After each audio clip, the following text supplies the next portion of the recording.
que puede llevar a una mente brillante y funcional a quedar atrapada en una red de pensamientos repetitivos, temores irracionales y rituales obsesivos.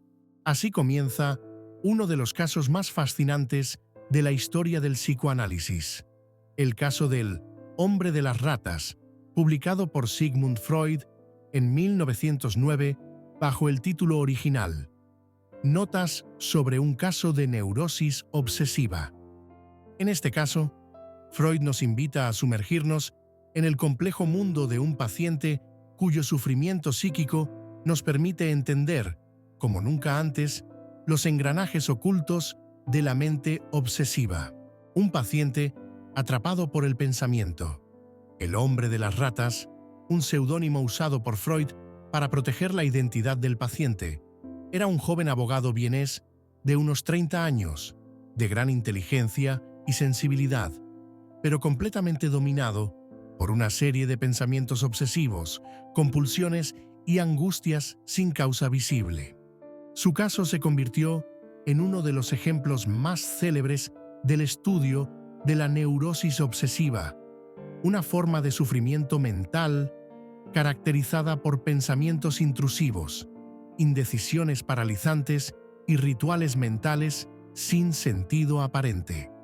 Desde el primer encuentro con Freud, el joven expresó su desesperación por una idea que lo torturaba, el temor a que una terrible tortura, la llamada tortura de las ratas, fuese infligida a su padre ya fallecido y a una mujer a la que amaba. Lo más inquietante era que él mismo sentía que debía haber provocado esa tortura con solo pensarla. Veamos el contexto histórico del caso. Este caso fue presentado por Freud en el Congreso de Psicoanálisis celebrado en Salzburgo en 1909 y publicado ese mismo año. Se trata de un momento clave en el desarrollo de la teoría psicoanalítica. Freud ya había publicado obras fundamentales como La interpretación de los sueños, 1900, y 3 ensayos sobre teoría sexual, 1905, pero El hombre de las ratas marcó el inicio de una nueva manera de abordar las obsesiones como formaciones psíquicas con una lógica interna. ¿Qué síntomas tenía el hombre de las ratas? Los síntomas del paciente eran múltiples y desconcertantes. Entre ellos, ideas obsesivas con contenido violento o sexual, compulsiones mentales, como contar, repetir frases, evitar palabras específicas, temor constante a provocar daño a sus seres queridos por medio de sus pensamientos, ambivalencia extrema, sentimientos simultáneos de amor y odio hacia las mismas personas. Freud señala, este hombre se castigaba a sí mismo con ideas penosas que nunca se resolvían, como si se tratara de un castigo que él mismo debía imponer sobre su mente. La historia personal del paciente. El joven abogado tenía una historia familiar marcada por la rigidez, el deber moral y la culpa. Su padre, ya muerto, había sido una figura severa y contradictoria. Por un lado, era admirado, por otro, temido y odiado. Además, el paciente arrastraba un conflicto amoroso. Quería casarse con una mujer a la que idealizaba, pero al mismo tiempo temía no serle fiel. Freud detectó una relación profunda entre las obsesiones del paciente y ciertos episodios de su infancia. Por ejemplo, el paciente relató a Freud que cuando era niño leyó en un libro sobre castigos militares una descripción particularmente cruel que le causó un gran impacto. Esta escena describía un método de tortura usado en Oriente, en el que unas ratas eran obligadas a introducirse en el cuerpo de la víctima a través del ano.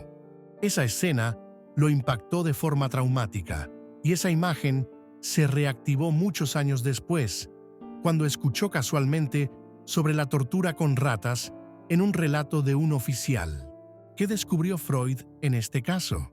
Lo más importante del caso fue la manera en que Freud relacionó los síntomas obsesivos con deseos inconscientes reprimidos especialmente sexuales y agresivos. Así, formuló una serie de aportes clave. 1. El síntoma obsesivo como compromiso. Freud mostró que las obsesiones no eran absurdas, sino soluciones de compromiso entre un deseo inconsciente y la censura moral del yo. 2. El papel del castigo y la culpa. El paciente deseaba inconscientemente la muerte del padre para poder estar con la mujer que amaba. Pero ese deseo le generaba una culpa insoportable. Así, creaba pensamientos obsesivos de castigo como mecanismo para pagar por ese deseo. El pensamiento mágico. El hombre de las ratas creía que solo por pensar algo podía causar daño a otros.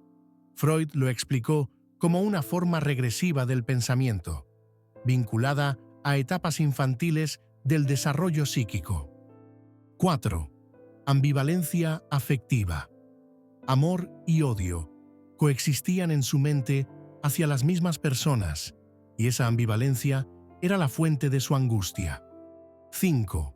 El papel de la masturbación en la génesis del síntoma, un hábito infantil y juvenil del paciente, vivido con una profunda culpa moral y angustia. Freud fue contundente al afirmar que, en este caso, la práctica de la masturbación había adquirido un valor simbólico de transgresión y culpa. Así lo escribió. Él había llegado a la convicción de que cada una de sus masturbaciones debía tener consecuencias funestas para las personas a quienes amaba.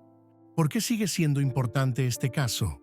Más de un siglo después, el caso del hombre de las ratas sigue siendo un pilar en la comprensión de los trastornos obsesivos. ¿Por qué? Porque permite distinguir entre neurosis obsesiva y trastornos de ansiedad actuales, mostrando que detrás del síntoma puede haber una historia emocional profundamente simbólica. Porque Freud revela que la mente inconsciente tiene leyes propias y que escuchar al paciente en su totalidad, síntomas, historia, lenguaje, sueños, puede revelar estructuras mentales invisibles, porque anticipa lo que hoy llamamos trastorno obsesivo-compulsivo, TOC, pero lo interpreta en clave subjetiva y no solo como un trastorno neuroquímico. Este caso también sirve como ejemplo de cómo la escucha analítica puede transformar el sufrimiento psíquico en una vía de autoconocimiento. En conclusión, el hombre de las ratas no fue curado de forma mágica, pero gracias al análisis pudo comenzar a entender el origen y la lógica de su malestar, y esa comprensión fue el primer paso hacia una vida menos dominada por el síntoma. Freud no solo analizó un paciente, descubrió una estructura del pensamiento humano que aún hoy nos interpela: la lucha entre el deseo, la moral y el inconsciente. Si este video te ha resultado interesante, suscríbete al canal y déjame en los comentarios de qué otros temas del psicoanálisis te gustaría que hablemos. Hasta la próxima.